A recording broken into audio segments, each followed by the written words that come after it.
Israel தாக்கினால் பதிலடி கொடுப்போம். Hezbollah பொதுச் செயலாளர் ஷேக் நைம் காசிம் அதிரடி. லெபனான் இஸ்ரேல் போர் நிறுத்த உடன்படிக்கை குறித்து அந்நாட்டு நாடாளுமன்றத்தில் உரையாற்றிய பெஞ்சமின் நெதன்யாகு ஹிஸ்புல்லா தாக்குதல் நடத்தினால் மீண்டும் பதிலடி கொடுப்போம் என்று அறிவித்திருந்தார்.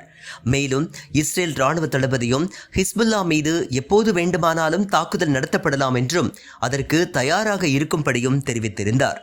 இந்நிலையில் லெபனானிற்கும் இஸ்ரேலிற்கும் இடையே போர் நிறுத்தம் அமலுக்கு வந்த 2 நாட்களுக்கு பிறகு ஒரு தொலைக்காட்சியில் உரையாற்றிய ஹிஸ்புல்லா பொதுச் செயலாளர் ஷேக் நைம் காசிம் தங்களுக்கு போரில் விருப்பமில்லை என்றாலும் இஸ்ரேல் விரோத போக்கை கடைபிடித்தால் பதிலடி கொடுப்போம் என்று எச்சரித்துள்ளார். ஹிஸ்புல்லா ஒருபோதும் போரை தொடங்காது என்றும் இஸ்ரேல் அதனை தொடங்கினால் பதிலடி கொடுக்க முழுமையாக தயாராக இருப்போம் என்றும் தெரிவித்துள்ளார். லெபனான் இஸ்ரேல் போர் நிறுத்தம் தொடர்பாக ஹிஸ்புல்லா பொதுச் செயலாளர் ஷேக் நைம் காசிம் நன்றி தெரிவித்தார். இஸ்ரேலுடனான போரில் லெபனான் மக்களின் சகிப்புத்தன்மையையும் உறுதியையும் பாராட்டினார்.